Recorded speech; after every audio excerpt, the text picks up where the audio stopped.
G'day Bomber fans. Well, the 2024 AFLW draft wrapped up last night and Essendon were one of the busiest clubs, taking 4 players, 2 in the first round and 2 in the second round, meaning we have some bright young stars on the list now. So we got to talk about the draft. I'm going to quickly go over all of our new Bombers, talk about them a bit, what they could bring to the club. And before I start, you would know that I'm a massive AFL draft nerd, but unfortunately I just haven't been able to get into the AFL draft space as much as the men's. So I apologise. The information I provide just won't be as clear and concise as what I did for the men's comp, but next year I will be all over it and I'll follow both draft crops evenly so these videos can be a lot better. And also, just speaking of that, I've been thinking lately and I've been talking, or I guess some comments on some recent videos, and I'll let you guys talk about this down below, but what do you think, or I guess would it be worth me creating a second Everything Essendon account solely for AFLW videos? I feel like the views are low here but the vibes are better, and although I probably won't be monetized with a new channel, there'll be less criticism and less comment beef over on an AFLW account just for the girls league. So let me know what you think down below in the comments. I feel like I'm kind of 50-50 on it, and I'd love some feedback from the core group of you who come out to watch these AFLW videos whenever I post them, because really I love posting them. I guess you guys like watching them, so I guess it's your decision as much as it is mine. But yeah, enough of that, let's get into it. Alright, so Essendon entered the draft earlier than expected thanks to I guess an unfortunate Amber Clark trade. We traded her to St Kilda for pick 8, which slid to pick 9 on the night after a matched bid. And with pick 9, our first selection of the draft, we picked up young Grace Belloni, who is a tall forward turned midfielder, meaning we have someone who can play multiple roles, which is fantastic. It's always good in an early pick. And now in my last video, I did say that we would target a key forward and a midfielder in the draft, so I guess it's funny that with our first pick we kind of did both. But I do think Belloni comes in as that midfielder for now, that grunt inside midfielder. She's 174 centimeters, which is small for the AFL, but if you add strength to that, it's a really good and versatile size for the women's. And that's the fun thing about it, is that size really doesn't matter around the ground a lot of the time. She can play as that marking target up forward. She's got great aerial ability, or she could be that ball-winning midfielder below her knees. Either way, she's going to be good.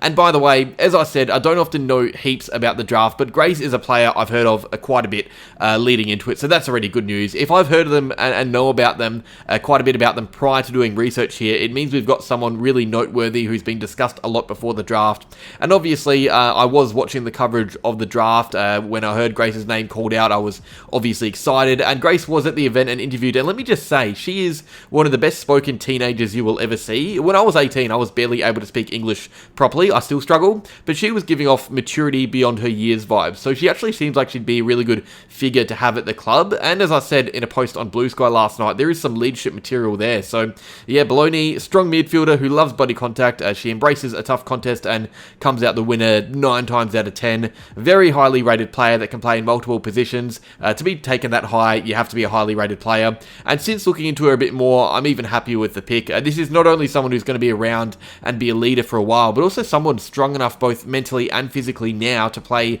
round 1 next year. She honestly just seems like an absolute gem of a player and a person, so I'm keen to see how she develops over the years. Alright, we then had another pick shortly after, pick 12, and with that we selected the smooth-moving Holly Ridewood, a bit of a bolter. She's another midfielder, another 174cm midfielder, but she's quite a bit different to Belloni. She's more of that outside hard runner, which we need both in the men's and the women's actually, but we need it now Clark is gone especially. Ridewood is fast, she's fit, she plays on a wing really nicely in the AFLW, I reckon, when she starts. So she's played a lot of midfield at this level, but when she takes the step up, I think she'll slot in nicely on a flank or a wing.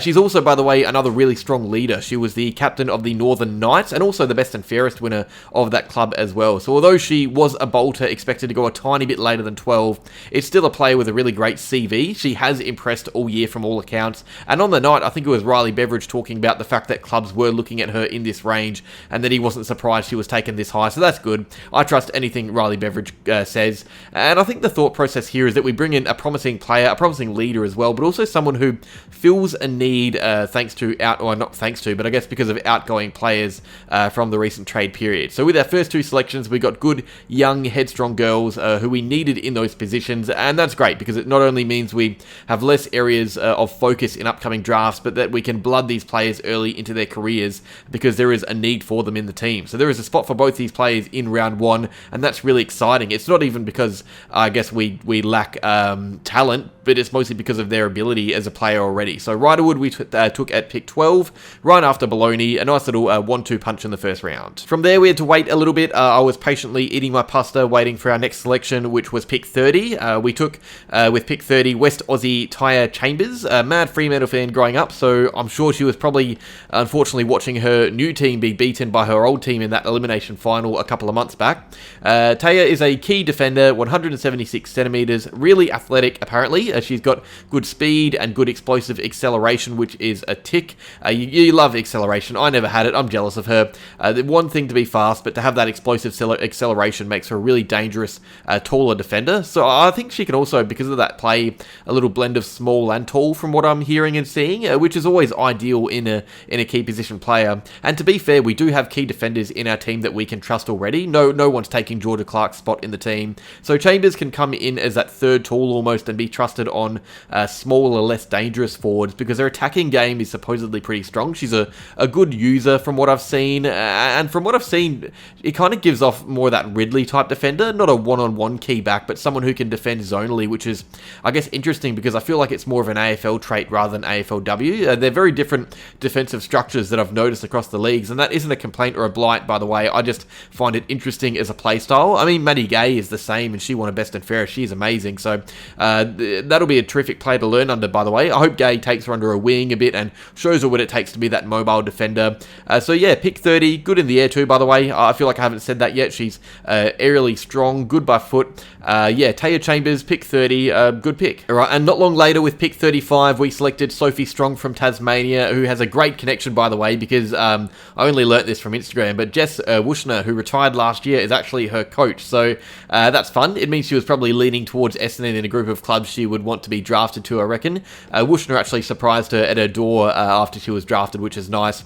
So yeah, Strong is a live wire midfielder who can play up forward early, I reckon. She's very quick, very nippy. She loves to get the ball and run from the look of her highlights. She's a player who has speed and knows it. She backs her own ability, which allows her to be a threat around the ground. And now she's probably a bit more of a project player than the others. She's quite a bit smaller, quite a bit leaner, had some injury worries, so she might not be ready for the big league straight away, but she does look like a player who, if you utilise her strengths, can be really important in the future. She looks dangerous with ball in hand. She looks like the type of player that you would seek out late in a game for that spark. She gives off spark vibes. You got Belloni and Ridewood who are consistent and good and leaders and whatnot, but from the looks of things, Strong just seems to be that excitement and, as I said, spark. She might be someone who goes a few minutes without a touch and then regains the confidence to go on a run inside 50 with ball in hand. She was a bit of a bolter too, by the way, state combine invitee, mostly because of the injury, as I said. She didn't get to play much at all.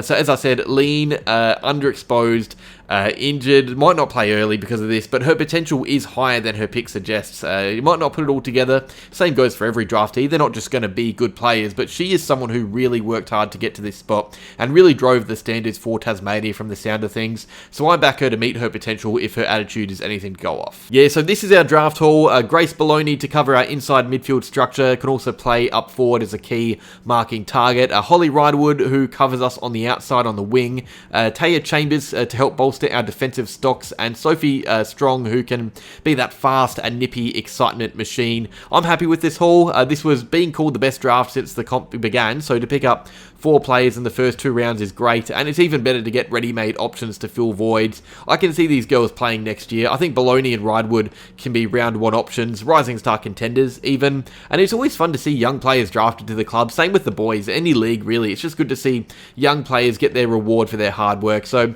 well done to these girls. Go well, play with heart and compete, and the rest should really just come naturally because you're all talented enough to get to this stage as it is. That is all for now though. Cheers for watching this quick little draft recap or summary. I'll have some more AFL videos out soonish, and I will maybe even have a VFL video because there's been quite a few list changes there.